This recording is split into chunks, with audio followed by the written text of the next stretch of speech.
एक दिन मौत का पंजा पकड़ेगा, बेशक कब्र में दबा दिया जाएगा और बड़ा ऐठा फिरता है नाम पर।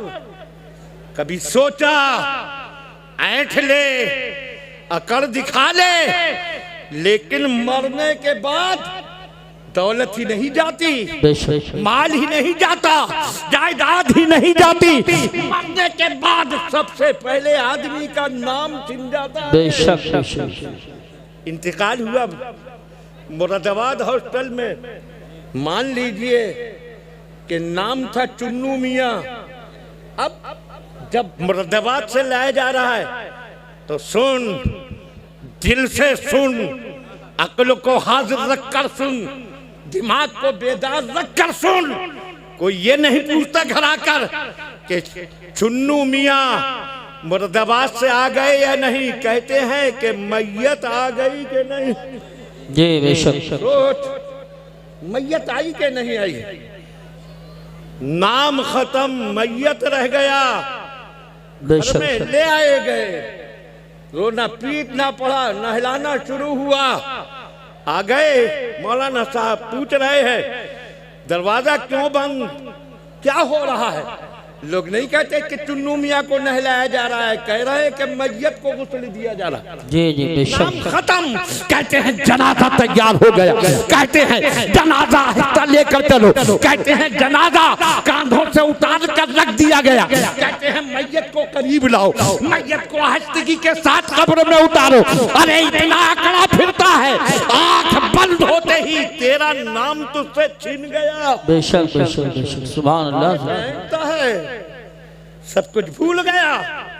मौत आएगी, मौत का पंजा जब दबोचेगा तब सारी चौकड़ी फूल जाएगी। बेशक उधम उछल सब कुछ फरामोश कर देगा। मौत का पंजा दबोचेगा, सारी अकड़ वो मिट जाएगी। और जब मर गया, कब्र में रख दिया गया, अल्लाह अल्लाह 2 गज की कोठरी में क्या पता कैसे कैसे कीड़े बदन को खाएंगे। अल्लाह बड़ा संभालता था इस बदन को, जिम जाकर इस बदन को संवारता था, वर्जिश करके संवारता था, दौड़ भाग करके इस जिस्म को बनाता था। मगर न जाने कैसे कैसे कीड़ों की खुराक ये बदन बनेगा। कब्र में चले गए, बात खत्म। ए लड़के, सीधे पास जाइए, दौड़ भाग खत्म करो। तुम वही समझ रहे हो अभी उधम कूद वाला मंजर। दिल लगाइए, सोचा ये बदन किसकी खुराक बनेगा, कौन कौन से कीड़े खा जाएंगे। मगर अब भी बात खत्म नहीं। एक वो दिन आएगा जब सूर फूंका जाएगा, सारी दुनिया खत्म, सब कुछ मिट जाएगा। न जमीन रहेगी, न पहाड़ रहेंगे, न आसमान रहेंगे, न चांद और सूरज रहेंगे, कोई मखलूक न रहेगी, सब फना। बेशक बेशक, कोई नहीं। रब फरमाएगा लिमनिल मुल्कुल यौम, आज किसकी बादशाहत है। बेशक बेशक। अब आ निकल के कहता था यहाँ कहा कि मैं हूँ, वहाँ कहा कि वो है, ये मेरा है, मेरे घर पर मेरी हुकूमत। कोई कहता था सूबे पर मेरी हुकूमत, कोई कहता था मुल्क पर मेरी हुकूमत, कोई कहता था दुनिया पर मेरी हुकूमत। रब फरमाएगा लिमनिल मुल्कुल यौम, आज बताओ किसकी हुकूमत। सन्नाटा है ही नहीं कोई जो बोले। फिर खुद ही फरमाएगा लिल्लाहिल वाहिदिल क़हार, अल्लाह की हुकूमत है जो एक है, बेशक कहर वाला है, कुछ नहीं। फिर जब रब का हुक्म होगा, जब उसकी मर्जी होगी, तो हजरत इसराफील जो सूर फूंकने के काम पर मुकर्रर हैं, जिनके सूर फूंकने से दुनिया खत्म हुई थी, हजरत इसराफील को जिंदा किया जाएगा, उनकी सूर को बनाया जाएगा, कहा जाएगा अब फिर फूंको सूर। अल्लाह, वही सूर है, वही फूंकने वाले हैं। अब फूंकेंगे तो दुनिया बनती चली जाएगी, फिर पूरी कायनात वजूद में आ जाएगी, सब कुछ बन जाएगा। कहाँ है वो व बिअक्ल, जो कहते हैं फूंक से कुछ नहीं होता, ये मौलाना क्यों फूंक लगाते हैं, ये आलिम क्यों फूंक लगाते हैं, ये हजरत क्यों फूंक लगाते हैं? फूंक से क्या होता है दुनिया वालों? देखो फूंक का ऐसा असर होता है कि एक फूंक से सारी दुनिया मिट जाएगी, दूसरी फूंक से सारी दुनिया बन जाएगी। बेशक बेशक, सुभान अल्लाह सुभान अल्लाह, वाह वाह वाह वाह, बेशक सब बन गया। अब कब्रें खुलना शुरू होंगी, मुर्दे निकलना शुरू होंगे। सबसे पहले किसकी कब्र खुलेगी? जो सबसे पहले दुनियाए जाहिर में आए थे हजरत आदम, उनकी कब्र खुलेगी? नहीं, हजरत शीश अपनी कब्र से सबसे पहले बाहर आएंगे? नहीं, हजरत नूह आएंगे? नहीं, हजरत इब्राहिम आएंगे? नहीं, फिर कौन सबसे पहले कब्र से निकलेगा? फरमाते हैं सबसे पहले मेरी कब्र खुलेगी और मैं अपने मजार से बाहर तक। सुभान अल्लाह माशाअल्लाह माशाअल्लाह, बहुत शान से। मेरे भाई थोड़ी मोहब्बत चाहिए बस आपकी, कोई ऐसी बात नहीं। आप लोग पहले इल्म है किस शान से आएंगे? दाहिने हाथ में सिद्दीक अकबर का हाथ होगा, बेशक सुभान अल्लाह, बाएं हाथ में फारूक आजम का। सुभान अल्लाह, दोनों की शान देखो। मजार में भी आका के साथ हैं, बाहर निकलने में भी आका के साथ, बेशक बेशक, मैदान हश्र में जाने में भी आका के साथ। बेशक क्यों ना साथ हो? इन दोनों की हैसियत बारगाहे रिसालत में है क्या? आका इरशाद फरमाते हैं मेरे दुनिया में दो वजीर हैं और मेरे आसमानों में दो वजीर हैं। आसमानों में दो वजीर हैं, उनके नाम जिब्राइल और मीकाईल हैं, और जो दुनिया में वजीर हैं वो अबू बकर और उमर हैं। सुभान अल्लाह, वाह वाह वाह वाह, बहुत बात बताइए। फरमाया आसमानों में भी मेरे दो वजीर, तवज्जो करें, बेशक जमीन में भी मेरे दो वजीर। क्यों है आसमानों में वजीर, क्यों है जमीन में वजीर? वजीर कहाँ होता है? जिसकी जहाँ हुकूमत होती है बेशक वही वजीर होता है। बेशक, ध्यान दें, हमारी यूपी में जिसकी हुकूमत है, जो यहाँ का मुख्यमंत्री है, उसके वजीर इसी सूबे में रहेंगे, यूपी में रहेंगे। यूपी के मुख्यमंत्री के वजीर राजस्थान में नहीं होंगे, गुजरात में नहीं होंगे, गुजरात के मुख्यमंत्री के वजीर यूपी में नहीं होंगे। जो हिंदुस्तान का हाकिम है उसके वजीर हिंदुस्तान में रहेंगे। अमेरिका इंग्लैंड में नहीं होंगे। जो अमेरिका का राष्ट्रपति है उसके वजीर अमेरिका में होंगे, हिंदुस्तान में नहीं होंगे। जो जहाँ का हाकिम होता है उसके वजीर वही होते हैं। आका फरमाते हैं मेरे दो वजीर जमीन पर हैं, दो वजीर आसमानों पर हैं। इसका मतलब ये है कि आका जमीन के भी ताजदार हैं, आसमानों के भी। वाह वाह वाह, सुभान अल्लाह, नारे तकबीर, नारे रिसालत, नारे गौसियत, मसलके आला हजरत, उलमाए अहले सुन्नत, सुभान अल्लाह सुभान अल्लाह। इसीलिए उलूमे आला हजरत के वारिसो अमीन सुभान अल्लाह, सरकार मुफ्ती आजम हिंद के जानशीन सुभान अल्लाह, हुजूर ताजुश शरिया फरमाते हैं। क्या बात है, ताजुश शरिया, वो ताजुश शरिया जिसने उन्हें देखा, अगर दिल पर स्याही पूरी तरह चढ़ न चुकी थी, आंखों पर पट्टी बंधी हुई न थी, अक्ल की सोचने समझने की सलाहियतें छीनी न थी, तो ताजुश शरिया को देखकर पुकार उठा कि जब ताजुश शरिया की ये शान है तो मुफ्ती आजम की क्या शान होगी, फिर आला हजरत की क्या शान। सुभान अल्लाह माशाअल्लाह। फरमाते हैं ताजुश शरिया जी इरशाद, यहाँ भी उनकी चलती है, वहाँ भी उनकी चलती। बेशक समझ रहे हैं तो बोलिए सुभान अल्लाह। अरे इतना कहने पे आप नहीं बोल रहे हैं, बोल दीजिए सुभान अल्लाह। सुभान अल्लाह। यहाँ भी उनकी चलती है, वहाँ भी उनकी चलती है। मदीना राजधानी है, दो आलम पर हुकूमत है। बेशक आका की हुकूमत इस दुनिया में भी उस दुनिया में भी है, इसलिए आपके वजीर आसमानों पर भी है, आपके वजीर जमीन पर भी है, और वो दोनों वजीर मजार में साथ हैं। मजार बाजार से निकलेंगे तब भी दोनों साथ। बेशक बेशक बेशक, हक है, हक है। एक हाथ में सिद्दीक अकबर का हाथ, दूसरे हाथ में फारूक आजम का हाथ। बेशक। और जब आप बाहर तशरीफ लाएंगे तो कब्रें खुलने लगेंगी। बेशक। और फिर मदीने में जितने सहाबा हैं, जितने ताबईन हैं, जितने बुजुर्गाने दीन हैं, वो सब जमा हो जाएंगे, मक्के से भी चले आएंगे और आका मैदान हश्र में इस तरह तशरीफ लाएंगे जैसे कि चौधरी का चांद सितारों की बारात। सुभान अल्लाह, सुभान अल्लाह, सुभान अल्लाह। तो ये शाने बेमिसाली। और फरमाते हैं वो अव्वलो शाफिर, मैं सबसे पहला शफाअत करने वाला हूँ। बेशक। ये क्या तमाशे कब तक चलेंगे? देखिए कितनी दिलचस्पी से लोग सुन रहे हैं। जाओ जाओ। जी,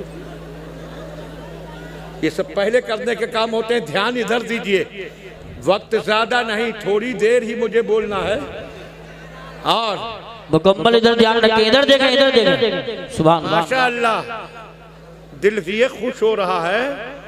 मजमा तो है ही, ये तो जलसा कराने वालों के इखलास की कशिश और सारे इन उलमा की मोहब्बत। बेशक। मजमा है, लेकिन ऐसा नहीं लग रहा किसी के इंतजार में बैठा है। ऐसी दिलचस्पी से सुन रहा है जैसे मोहब्बत सरकार में बैठा है। वाह वाह वाह वाह, सुभान अल्लाह, सुभान अल्लाह। जो करें, अभी तो तमहीदी गुफ्तगू चल रही है, मैं आपको आगे लेकर चलूंगा। इरशाद फरमाते हैं सबसे पहले मैं शफाअत करूंगा।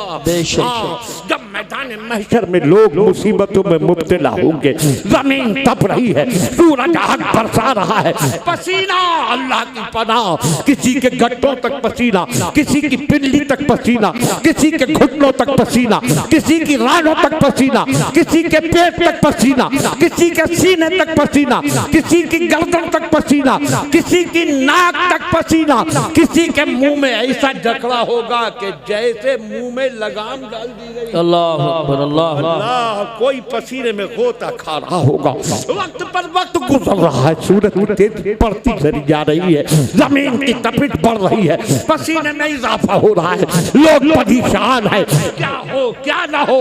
आखिर मशवरा करते हैं, हिसाब हो, जिसको जहां जाना है जाए।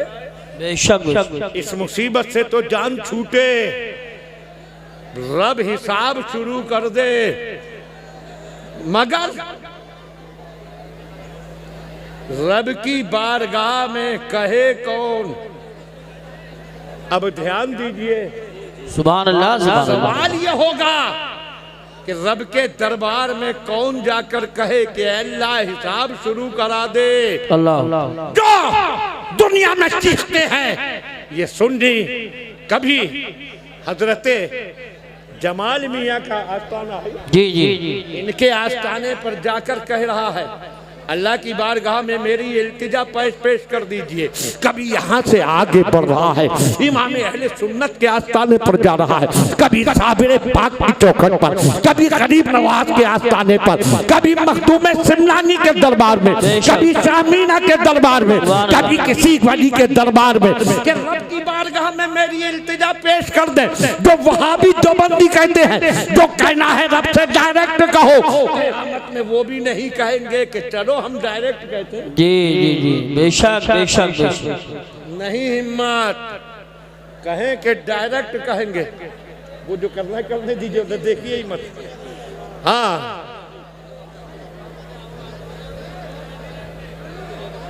इतना बड़ा जलसा माशाल्लाह, इतने दीवाने जमा और चंद लोगों की हुआ की नजर हो जाए तो बड़े अफसोस की बात होगी। मगर उनको करने दीजिए। अगर आप बोलने लगे तो उनके बोलने की हमें परवाह नहीं होगी। बेशक। मगर रोना यह है कि आप नहीं बोल रहे, मिलकर बोलिए सुभान अल्लाह, सुभान अल्लाह। बोले तो ये बोलते रहे, उनको शोर करने दीजिए। आप अपना जज्बा दिखाइए, आइए। कोई नहीं जो कहे कि डायरेक्ट कहो। अब कैसे कहा जाए कि अल्लाह हिसाब शुरू करा दे? कहेंगे किसी सिफारशी को ढूंढो, किसी वसीले को तलाश करो, जो रब के दरबार में हमारी इल्तिजा पहुंचा दे। किसके पास जाए? हजरत आदम के पास पहुंचे, उन्होंने कह दिया इज़हबू इला गैरी, गैर के पास जाओ। हजरत शीश के पास गए, हजरत नूह के पास गए, एक एक करके तकरीबन 1,24,000 नबियों के पास गए, 313 रसूलों के पास गए, मगर सबने धुतकार दिया, कहीं और जाओ। बेशक अब तवज्जो करें, इस नबी के पास जा रहे हैं, उस नबी के पास जा रहे हैं, और ये सुन्नी तो खुशी से झूमता जा रहा है। दुनिया में वलियों के पास जाने मिला, कयामत में नबियों के पास जाने मिला। बेशक मगर यहाँ जो कहते थे गैर खुदा के पास जाना शिर्क है, जा तो वो भी रहे हैं, मगर फर्क ये है सुन्नी खुश और मसरूर होकर जा रहा है, वहाँ भी मजबूर होकर जा रहा है। सुभान अल्लाह, बेशक बेशक, वाह वाह वाह, नारे तकबीर, नारे रिसालत, नारे गौसियत, मसलके आला हजरत, फैज़ाने आला हजरत, जमालुल औलिया कॉन्फ्रेंस, हज़रत अल्लामा मुख्तार अहमद साहिब क़िबला। सुभान अल्लाह। जा सब रहे हैं, मगर सब जगह क्या बात है, बहुत अच्छा जा रहा है। और के पास जाओ, और के पास जाओ। हजरत ईसा के पास पहुंचे, उन्होंने कहा और के पास जाओ, सिसक उठे सारे लोग। आए हजरत ईसा, हजरत आदम से लेकर आप तक सारे नबियों के पास हो आए, सारे रसूलों के पास हो आए, सब कह रहे हैं और के पास जाओ। अब आप तो बताइए किसके पास जाएं? अल्लाह अल्लाह। वो कहेंगे आज कहीं जाने से काम न बनेगा, काम बनेगा तो मदीने वाले के दरबार में जाने से। सुभान अल्लाह। कहीं ना जाओ, मदीने वाले के पास जाओ, आखिरी नबी के पास जाओ। अब सब रोते बिलखते से सकते आंसू बहाते आका की खिदमत में पहुंचेंगे, और ये सब सुन्नी उस वक्त में कहेंगे बिलख बिलख कर, सबने सफे महशर में हमको, सबने सफे महशर में ललकार दिया हमको, ऐ बेकसों के दाता अब तेरी दुहाई है। सारे नबियों ने कहा था गैर के पास जाओ, हमें अपनी फिक्र है। जब आका से इल्तिजा करेंगे, आका फरमाएंगे तुम ठीक आ गए, अनालहा अनालहा, सब भगाने के लिए हैं, मैं दामने शफाअत में छिपाने। बेशक बेशक हक है। सुभान अल्लाह, सुभान अल्लाह। बहुत बहुत हाथ का दरवाजा खोलेंगे, सजदे में सर रखेंगे, बेशक, और सजदे में जैसे अल्लाह रखेंगे, अल्लाह या रसूल अल्लाह, या रसूल अल्लाह, या अली, या अली, जिंदाबाद जिंदाबाद। बहुत अच्छा खिताब हो रहा है। सजदे में सर रखेंगे, रब फरमाएगा इरफा रासक, रब फरमाएगा, हदीस के अल्फाज हैं या मोहम्मद, हम कहते हैं या हबीबी, इरफा रासका या हबीबी, कुल तुस्मा सल तोता वक्फा तुसब्बा, ऐ महबूब अपना सर उठा लो। सुभान अल्लाह। अब ध्यान दीजिए, दुनिया में फरमाया जाता था सर झुकाओ, सर झुकाओ, सजदा करो, सर झुकाओ, और क़यामत में सर झुकाया तो कहा जा रहा है सर उठाओ। या अल्लाह, वहाँ सर झुकवाया जा रहा था, यहाँ झुके हुए सर को उठवाया जा रहा है। इसमें हिकमत क्या हो? तो रब की हिकमत कह रही है वहाँ दुनिया में शान अब्दियत दिखाना थी अपने महबूब की, तो सर झुकवाया गया, और यहाँ अजमत महबूबियत दिखाना है, इसलिए सर उठवाया। सुभान अल्लाह, माशाअल्लाह माशाअल्लाह, बहुत बहुत बहुत बहुत। सर उठाओ। अब सुनो कैसे प्यार भरे अल्फाज, ऐ महबूब अपना सर उठाओ, कुल तुस्मा, जो कहना है कहो, जो तुम कहोगे सुना जाएगा। अरे बोलो सुभान अल्लाह, सुभान अल्लाह। वसल तोता, और मांगो, जो मांगोगे दिया जाएगा। वशफा और शफात करो, तुम्हारी शफात कबूल की जाएगी। आका शफात का दरवाजा खोलेंगे। पहले शफात करने वाले सरकार, और सबसे पहले सरकार की शफात कबूल होगी।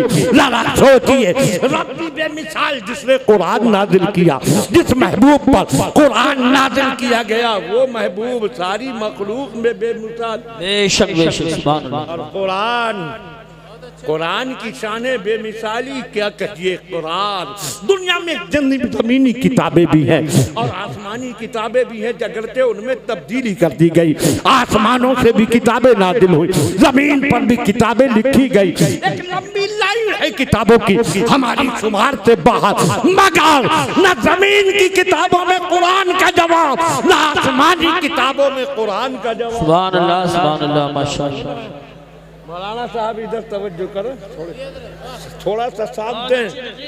माशाअल्लाह देखें कुरान, इसकी तासीर देखो।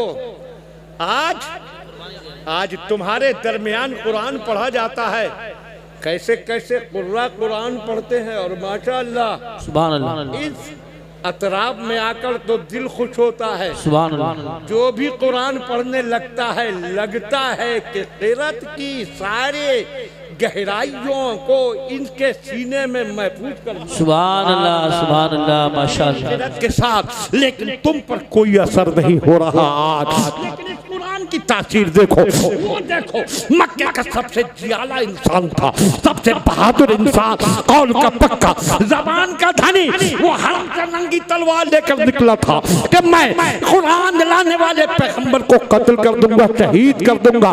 जरा सोचो, वो सबसे बहादुर इंसान, मगर अपनी बहन के घर कुरान के चंद आयतें उसने पढ़ी तो कुरान का ऐसा असर हुआ कि तलवार झुक गई, दिल सरनिगू हो गया, और लरजते कांपते आका की बारगाह में आकर कलमा इस्लाम पढ़ा, और जो कातिल रसूल बनने गया था वो आशिक रसूल होकर फारूक आज़म। सुभान अल्लाह। नारे तकबीर, नारे रिसालत, नारे गौसियत, मसलके आला हजरत, फैजाने आला हजरत, अज़मते सहाबाए किराम, हज़रत अल्लामा मुख्तार अहमद साहिब क़िबला।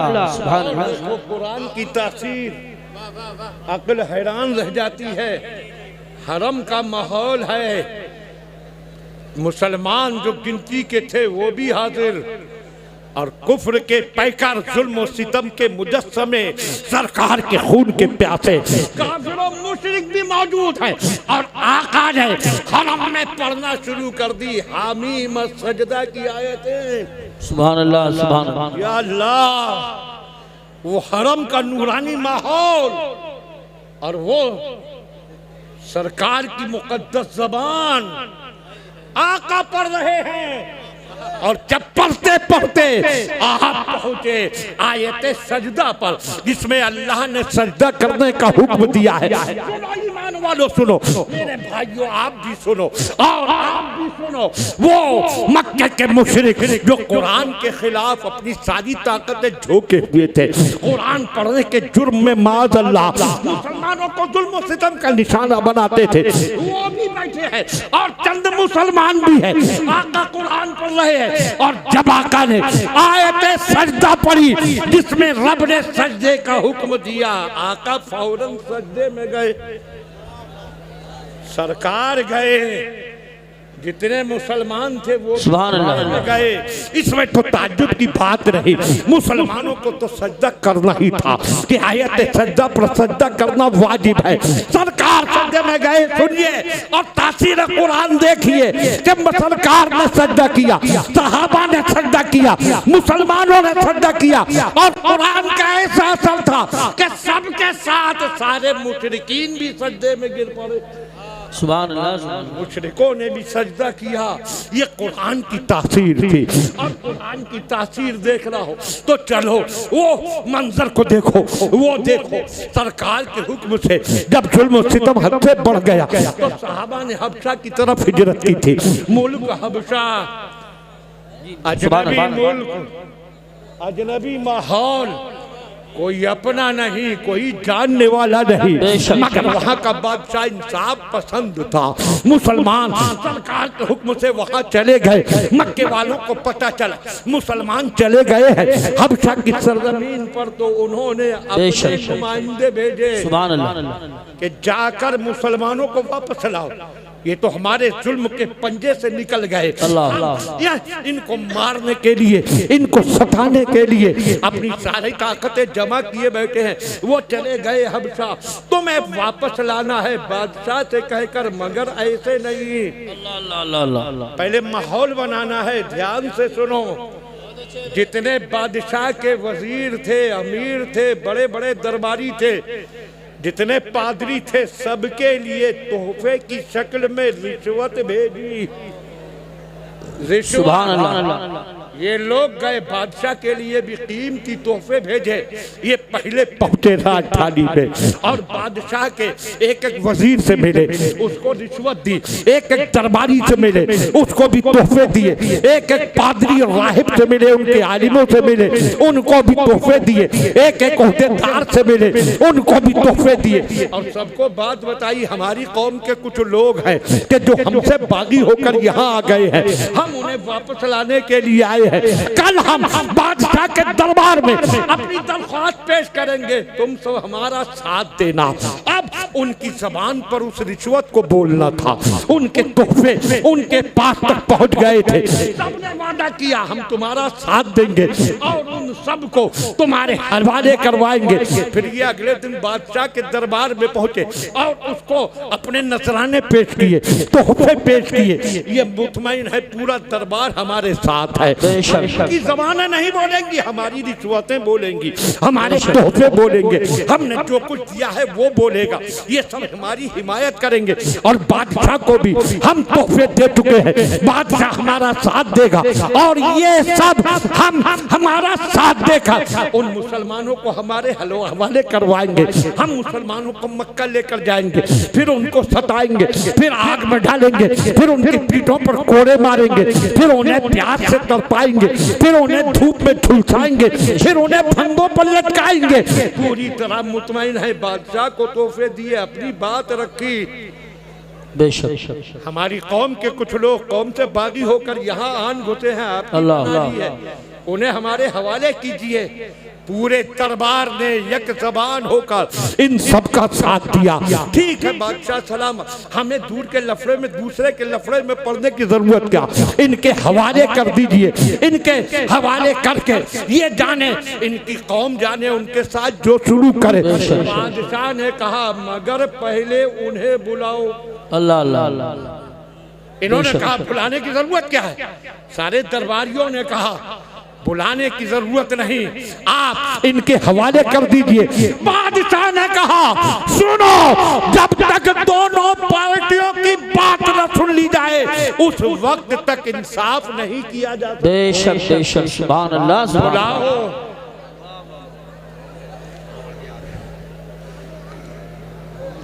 क्या एक से एक बढ़ चढ़ के? बैठ जा बेटा, बैठ जा, फौरन बैठ जा।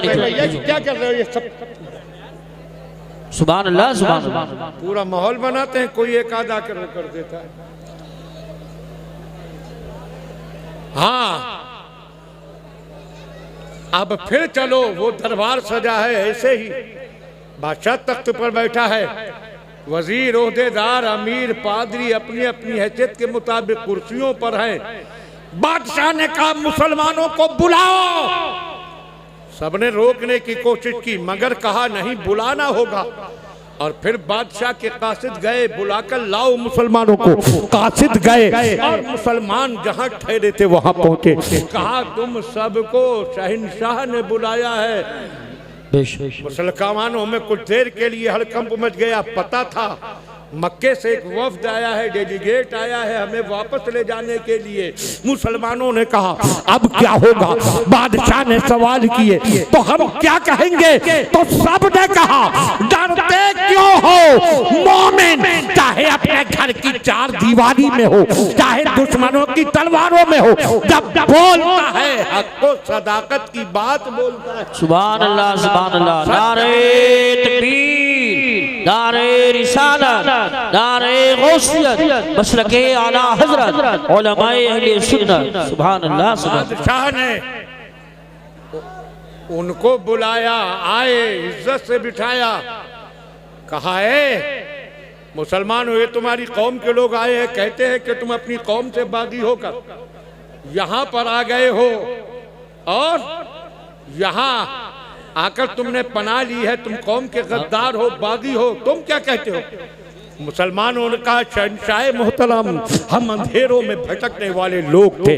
कुफ्र की नारे तकबीर, नारे रिसालत, आप बैठे रहे। नारे रिसालत, नारे गौसियत, मसलके आला हजरत, शहंशाह तरन्नुम असद इकबाल साहब कबीला कलकत्तावी, शहंशाह तरन्नुम असद इकबाल साहब कबीला कलकत्तावी, उलमाए अहले सुन्नत, जमालुल औलिया कॉन्फ्रेंस, जनाब मोहतरम असद इकबाल साहब कबीला कलकत्तावी।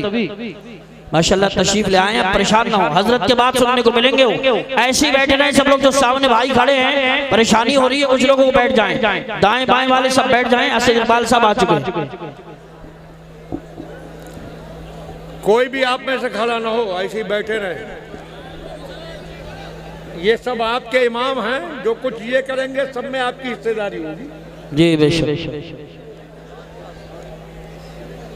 बिठाइए, तशरीफ रखें,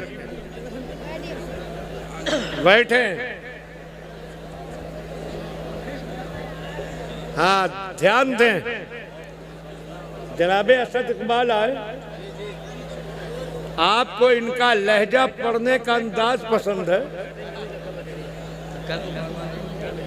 ये रास्ते में देखिए भाई आए हैं, रास्ते में परेशानी हो रही है, यहाँ से हट जाएं, उधर साइड में पहुंच जाएं। कोई भी नहीं हटेगा, बेकार है सब कहना। ए बेटा बैठ जाओ, ए इसको बिठा लो पकड़ के, ये बैठ जाओ, बैठ जाओ। आए क्यों थे यहाँ बैठने के लिए? हमने सोचा जब वो इतने बड़े उठ रहे हैं तो मैं क्यों नहीं उठ। हाँ, ये असद इकबाल, आपको इनका लहजा पढ़ने का अंदाज पसंद? जी बेशक। माशाल्लाह, लहजा और अंदाज तो है ही। एक बात यह है कि ये फनकार शायर हैं, बेशक। शेर खुद कहते हैं, और हमें सबसे ज्यादा इनकी दो बातें पसंद है। जी एक तो ये मसलक में बेहद पुख्ता है, बेशक। सुभान अल्लाह, सुभान अल्लाह, हक, मगर मसलक से हिलने को तैयार नहीं। सही बात। और दूसरी चीज, उलमा का दिल से एहतराम करते हैं। बेशक। आपके स्टेज पर नहीं, हमें स्टेशनों पर भी मिले, हमने वो मंजर भी देखा। इलाहाबाद स्टेशन पर उतरे, ये प्लेटफॉर्म पर न जाने किस लिए थे, उतरते देखा, दौड़ कर आए, मेरे हाथ से सूटकेस लेकर, जबकि मैं इनका मेहमान नहीं था, ये अपने किसी काम से आए थे, मुझे अगली ट्रेन पकड़ना था। कहने लगे हजरत कहाँ जाएंगे? मैंने कहा बरेली की ट्रेन पकड़ना है। कहा भी उसमें तो कई घंटे हैं।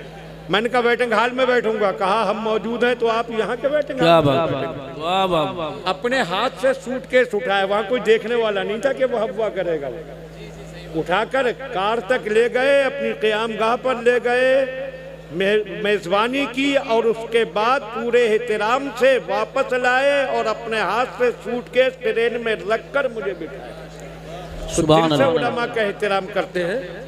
और एक चीज ये है कि नात को आदाबे नात के साथ पढ़ते हैं। सही बात है, बेशक। आदाब के साथ, जो आदाब होना चाहिए नात। तो ये तशरीफ फरमा है, तो इन्हें सुनना तो है ही आपको, और बेशक सुनवाने के लिए ही बुलाया है। बेशक। इनको तो शायरे आला हजरत कहा जाए तो कोई दूर की बात नहीं। बेशक। सुभान अल्लाह। सुनेंगे आप, लेकिन उससे पहले तकरीर तो पूरी सुननी ही पड़ेगी। जी इरशाद।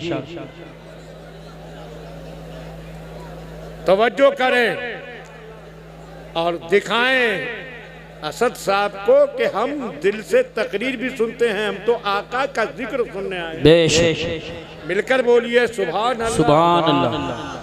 फिर वही माहौल नजर के सामने लाइए। चाहे हबशा का दरबार है, हबशा का बादशाह मुसलमानों से पूछ रहा है कि बताओ ये कौम के लोग तुम्हारे आए हैं, कह रहे हैं तुम इनके गद्दार हो, कौम के बागी हो, बताओ हकीकत क्या है।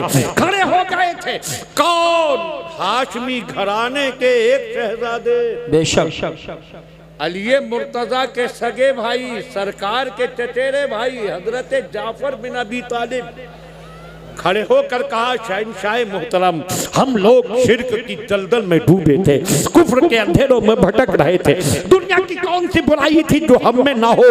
हम जहन्नम में गिर रहे थे कि अल्लाह की रहमत को हम पर प्यार आया और हमने अपना आखिरी नबी भेजा जिसने हमें मोहब्बत से पकड़कर जहन्नम में गिरने से बचा लिया। सुभान अल्लाह, माशाअल्लाह। शिर्क से निकाला उस नबी ने, कुफ्र से निकाला उस नबी ने। कहा वो नबी तालीम क्या देते हैं? जाफर ने तालीम के कुछ नमूने पेश किए और उस वक्त उस बादशाह ने कहा था, ए मुसलमान, जो अल्लाह का रसूल होता है अल्लाह उस पर कलाम अपना नादिल करता है, तुम्हारे रसूल पर भी कलाम नादिल किया? हजरत जाफर ने कहा हाँ, उन पर कुरान उतर रहा है। कहा कुछ याद है? कहा हाँ, कुछ हिस्सा याद है। कहने लगा जरा पढ़कर सुनाओ। अब थोड़ी देर के लिए आप पूरी तरह उसी माहौल में पहुंचिए। वो देखिए शाह हबशा का दरबार है, वहाँ का एक एक दरबारी, एक एक ओहदेदार, एक एक अमीर, एक एक वजीर रिश्वत ले लेकर उनका हिमायती बन चुका है। और ऐसे में हजरत जाफर से कहा जा रहा है कुरान का कुछ हिस्सा सुनाओ। हजरत जाफर ने पढ़ना शुरू की सूरह मरियम की आयत। बेशक, सुभान अल्लाह।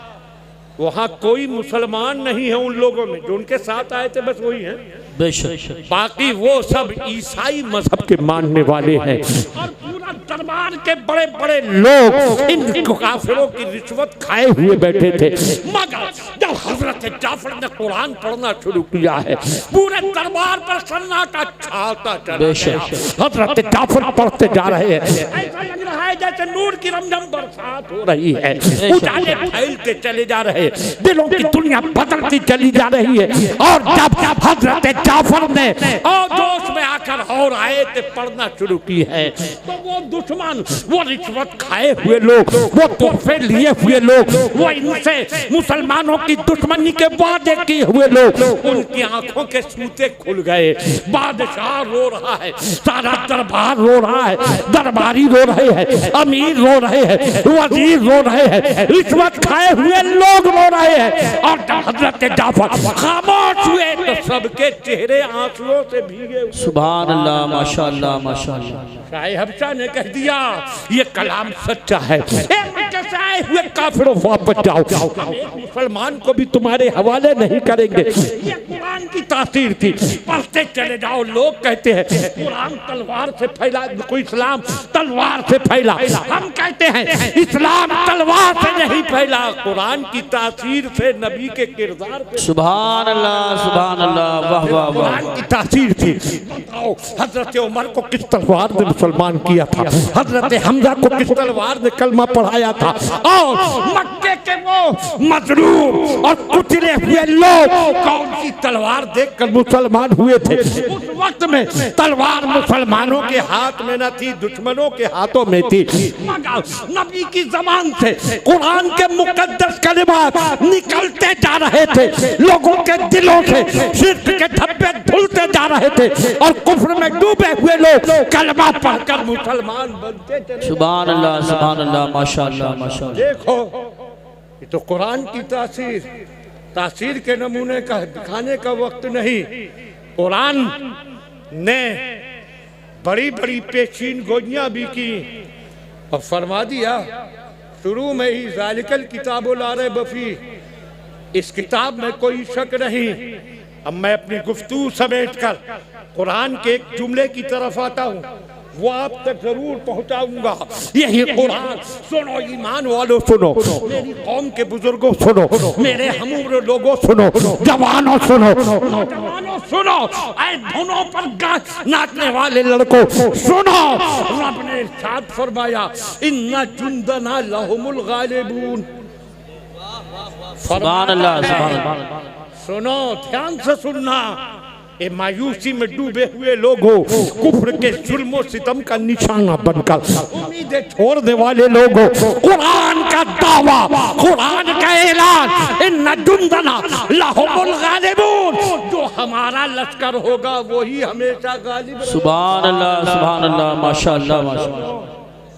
बेशक हमारा लश्कर ही गालिब है, साजो सामान ना हो तब भी गालिब, असलहा ना हो तब भी गालिब, कुछ भी ना हो तब भी गालिब, ताकत और कुव्वत बदनी ना हो तब भी गालिब, कसरत ना हो गिनती के चंद लोग हो तब भी गालिब। फरमाया अल्लाह का लश्कर ही गालिब रहेगा। बेशक सुभान अल्लाह। और दुनिया ने देखा भी, बदर के मैदान में 313 थे, 1000 पर गालिब आए।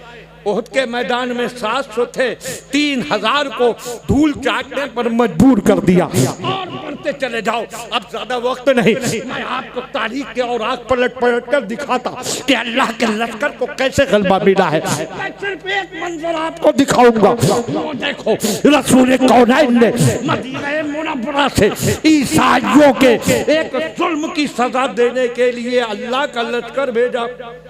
बेशक कितने सिपाही थे? कुल 3000। और इरशाद फरमाया सफेद कपड़े का झंडा बनाया। सरकार जब भी कहीं अहले ईमान को भेजते थे, साथ लेकर जाते थे तो झंडा जरूर दिया जाता था। बेशक ये तुम जो झंडे लगाते हो, ये बरेली वाले ने नहीं सिखाए, खुद मदीने वाले ने। बेशक सफेद झंडा दिया हजरत ज़ैद बिन हारिसा के हाथ में। ज़ैद तुम इस लश्कर के सालार हो, झंडा तुम्हें मैं देता हूं। और फरमाया अगर ज़ैद बिन हारिसा शहीद हो जाएं तो जाफर सरदार होंगे, जाफर शहीद हो जाएं तो अब्दुल्ला बिन रवाहा सरदार होंगे, और वो भी शहीद हो जाए तो मुसलमान जिसे चाहे अपना अमीर बना ले। अब आओ रावा और आसपास के मुसलमानों सुन्नियों, वो देखो वो 3000 मुजाहिदीन चले जा रहे हैं, अरब की सरहदों से गुजरते हुए मुल्क शाम की तरफ बढ़ रहे हैं। और उधर हिरकल बादशाह को पता चल गया मुसलमानों की फौज आ रही है, तो उसने भी अपनी फौज भेजी। बेशक कितने भेजे?